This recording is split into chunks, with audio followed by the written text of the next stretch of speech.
కూడనున్న సమస్త జీవరాశులకు మధ్య నేను తరతరములు ఏర్పరచుచున్న నిబంధన గుర్తు ఇదే.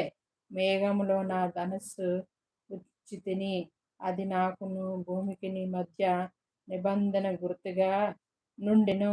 భూమిపైకి నేను మేఘమును రప్పించినప్పుడు ఆ ధనుస్సు మేఘములో కనబడెను.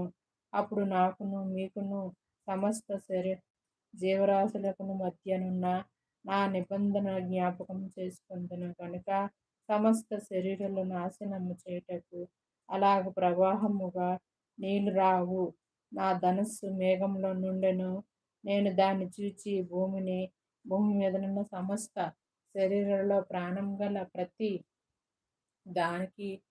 దానికిని మధ్యనున్న నిత్య నిబంధనను జ్ఞాపకము చేసుకుందునెను. మరియు దేవుడు నాకును భూమి మీదనున్న సమస్త శరీరాలకు మధ్య నేను స్థిరపరిచిన నా నిబంధన